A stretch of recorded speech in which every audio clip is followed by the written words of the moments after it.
Hello, and welcome to Just My Thoughts. I'm your host, Khaleel Ward. On this episode, I'll be talking about Captain Marvel. Once again, this will be a spoiler discussion, so I hope you saw the movie. It's been a week. I plan on seeing the movie again just because I really enjoyed it. I had a lot of fun with it.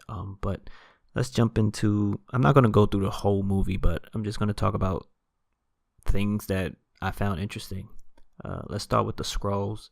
And I know some people were upset that they weren't the main bad guys, and they feel some type of way that maybe we're not going to get a scroll invasion storyline, or a secret war storyline or something like that. But I think the door's still open. There were a lot of scrolls that they saved, and again, we don't know if all of them went on the ship with Captain Marvel. We don't know if one of them stayed behind, two or three stayed behind.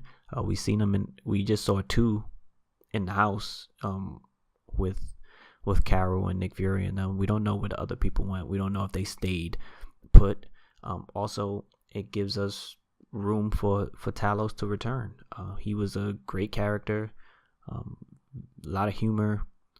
Ben Mendelsohn did a great job, so he can always come back in case something happens. Maybe they flip it where the Avengers or whoever has to go help the Skrulls somewhere else.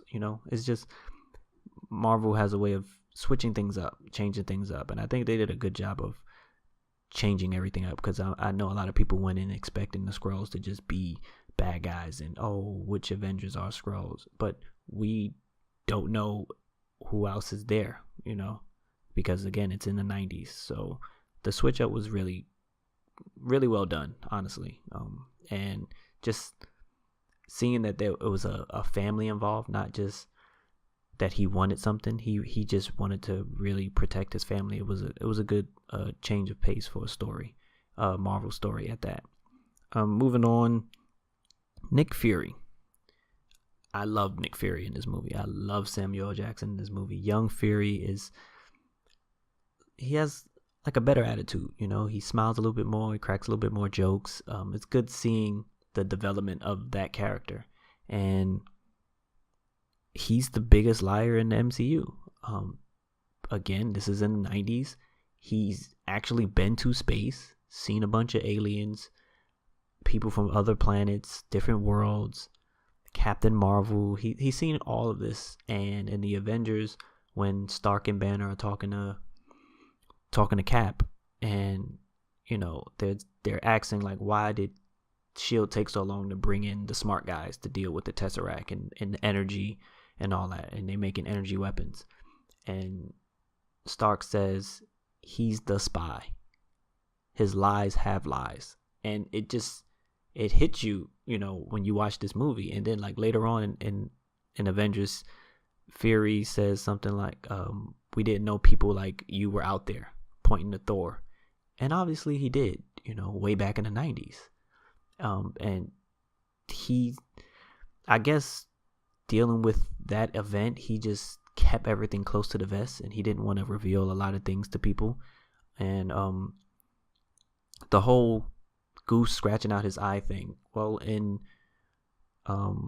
Winter Soldier, he did say that the last time he trusted someone, he lost an eye, and he trusted Goose, honestly, a lot. He really trusted him. Once he protected them. He beat up the bad guys. He ate the Tesseract. He was in love with Goose, from the get-go. But once he did all that, he was like, oh, yeah, Goose is the man. And he got too close, and he got his eye scratched out.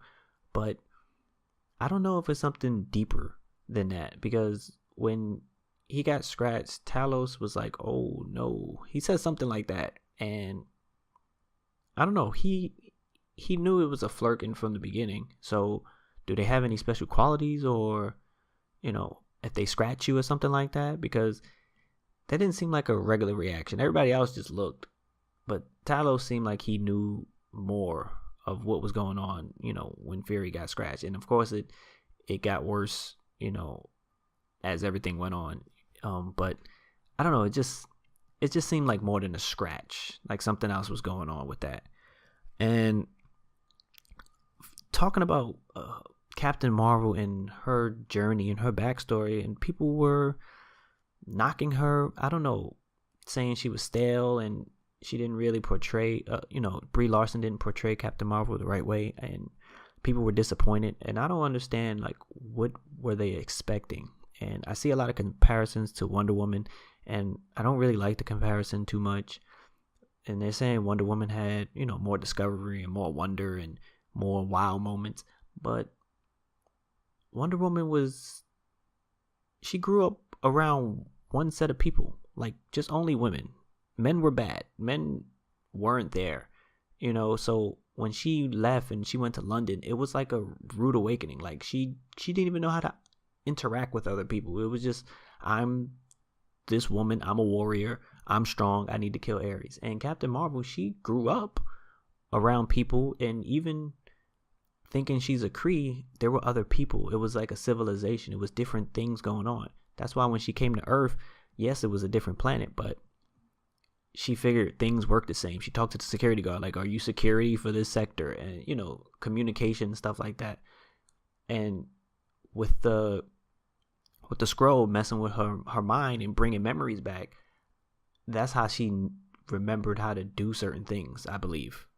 But I thought she was great in terms of a person. She knew she was strong, and she wanted to fight. She was, she was a warrior at heart, but it was just things she wasn't sure about, especially with the Kree always telling her that the Skrulls will mess with your mind and they'll do this to you, and she believed it. She doesn't know any better. So that's why it took her so long to really gather her, just get her bearings, because she didn't know what to trust. The Kree telling her one thing, the Skrull captured her, she escaped, she doesn't know who to trust, and it started coming along slowly. And even when she unleashed her powers at the end, she had that inhibitor on the whole time, ever since she got there, and they told her, we gave you that power. They've been lying to her. So it took her a while to unlock that. So I just think she was great. I think they did a good job of explaining how she got her powers. It was the Tesseract, literally, like energy from the Tesseract that she absorbed it, basically. Kind of like how I want to say Bruce Banner absorbed gamma radiation with the explosion. But, people want to question everything, I guess, because it's Captain Marvel. It's a woman, it's a female superhero, so they have issues with certain things. And the question I guess people are asking more than ever is, why didn't Fury call Captain Marvel before Infinity War? Why didn't he call her for Avengers? Nick Fury was given specific instructions. Don't call unless it's an emergency. At the end of the movie, he's starting the Avengers initiative. He's starting that early, that far ahead. He said we need to find more people like her, because just in case anything happens.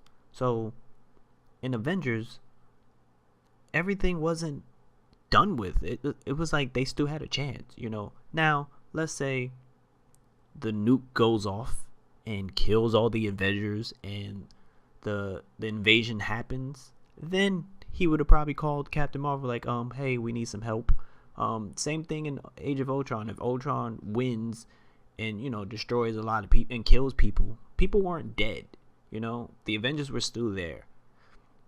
That's why he never called her. It doesn't make sense to have the Avengers there and then calling Captain Marvel, like, oh, I thought we needed you.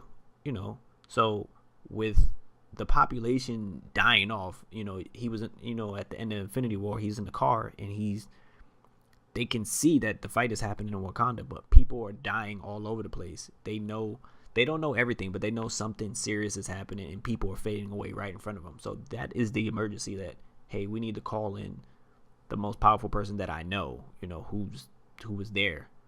So that's why he didn't call her before, because it technically wasn't necessary, because the other heroes were still there. When all the heroes start dying, half the heroes start dying off, then it's time to call in somebody else, and hopefully they will answer the call. It's not an issue, but one thing that I don't understand is Coulson was running around with Fury, and after the car accident, Fury says official SHIELD business, and he's level 3 or whatever. So how come in Iron Man, Coulson is running around saying the entire name instead of saying Shield. He at the end he says, "Oh yeah, we shortened it to Shield," but obviously it was called Shield back in the day. So they kind of messed up with that. I don't understand why in Iron Man he just didn't say Shield from the get go. But I wish Coulson was in the movie a lot more. He had a few lines.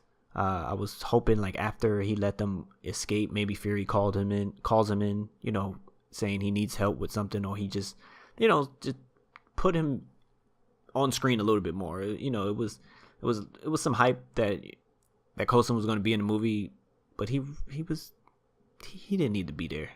They could have put another Shield person there, but I enjoyed the movie. I really enjoyed the movie. It's a fun time at the theater, and the backlash that it was getting and the people who are hating on it, I don't see why.